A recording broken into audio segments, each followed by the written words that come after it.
Ya ceritanya aku sedang diskusi puisi sama temenku ya, namanya Fafa Ilham. Eh, nggak tahu nanti kita tanya-tanya sama dia mengapa dia bisa jatuh cinta sama puisi dan pengalamannya belajar puisi itu seperti apa. Oke, langsung aja.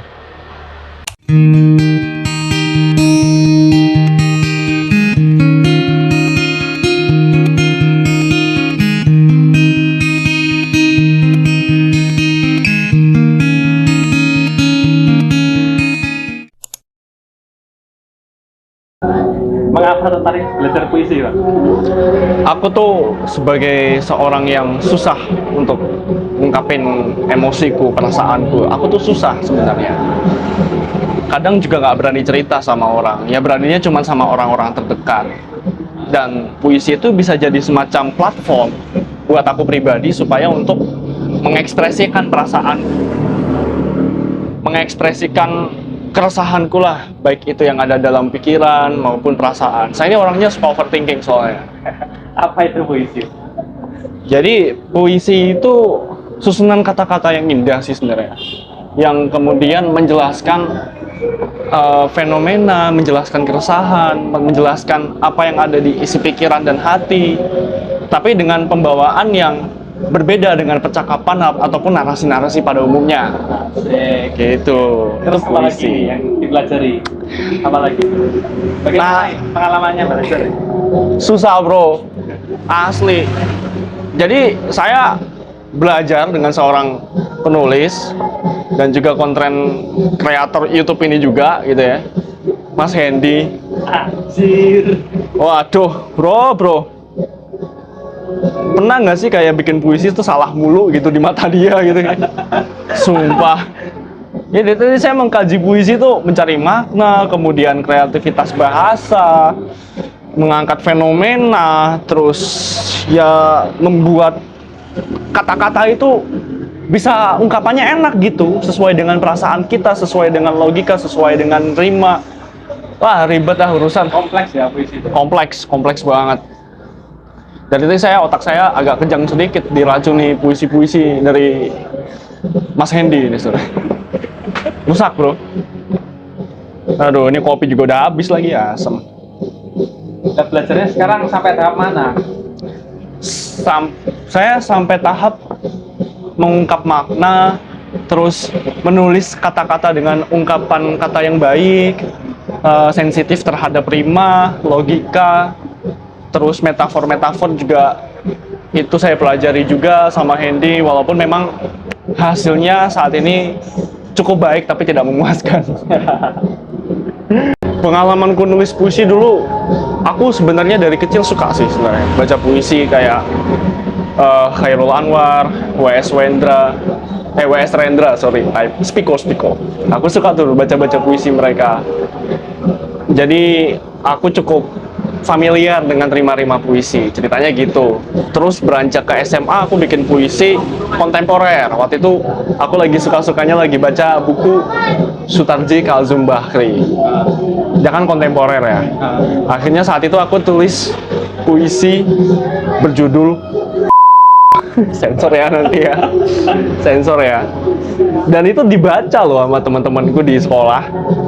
Dan ada guru juga yang baca puisi itu. Akhirnya aku pikir aku akan dibully dengan puisi itu, tapi ternyata teman-temanku yang rebel juga suka dengan puisi itu. Alhamdulillah.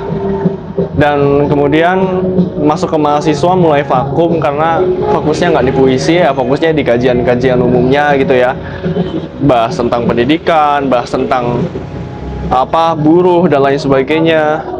Yang mana sebenarnya bahasan-bahasan itu sih aku familiar, tapi kalau untuk menjelaskan dengan detail udah nggak masuk di otakku, saking banyaknya kita harus belajar itu kan.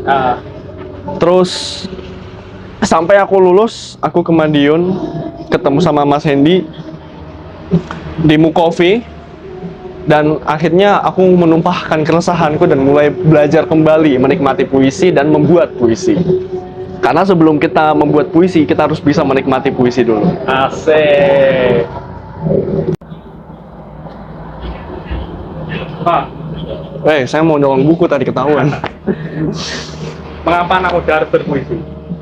Anak muda tuh harus berpuisi karena anak muda pada dasarnya ketika mereka dalam usia-usia labil harus diberi fasilitas, harus diberi platform untuk mengungkapkan ataupun mengekspresikan perasaannya. Gitu loh. Karena anak-anak muda ini memang sedang belajar untuk mendefinisikan perasaan mereka, mendefinisikan apa yang ada di otak mereka, sehingga kita bisa bawa ke arah yang lebih baik lagi, bro. Itu, makanya penting sekali anak muda itu berpuisi. Manfaat puisi itu ya.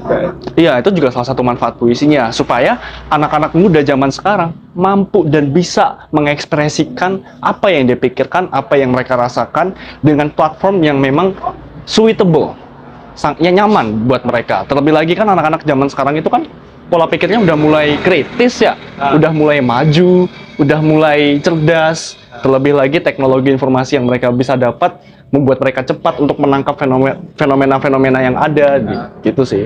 Lalu kesulitannya, Bro? Kesulitannya mungkin pertama minat ya. Minat anak-anak berpuisi mungkin agak sulit gitu. Agak sulit, dan ada juga anak-anak yang suka berpuisi tapi masih belum berani untuk Masih malu-malu? ya, masih malu-malu untuk mengekspresikan puisinya. Gitu sih. Dan ini juga harus banget didukung oleh pihak-pihak yang berkaitan dengan pendidikan, kayak sekolah, terus platform-platform di luar sekolah yang memang seperti komunitas puisi yang memang menunjang kemauan anak-anak untuk berpuisi. Harus dikenalkan juga sama-sama komunitas-komunitas puisi. Penting itu, Bu. Harus. Dan satu lagi, yang paling penting ketika anak berpuisi itu adalah kita nggak boleh membatasi kata-katanya.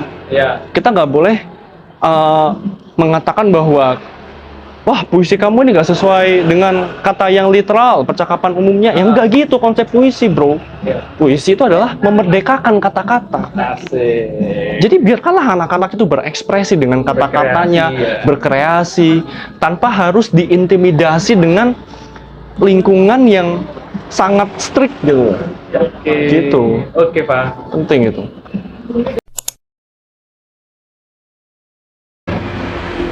Pendidikan tidak seperti anjing yang dilatih kemudian nurut pada majikan, lalu terus hidup dan mengekor agar mendapat makanan. Pendidikan bukanlah seperti hutan, membiarkan anak di tengah hukum rimba tanpa bimbingan, lalu terus hidup agar bisa mencari makan dan bertahan. Pendidikan harus seperti wahana yang membuat semua manusia percaya kalau manusia harus memanusiakan manusia untuk menjadi seutuhnya manusia.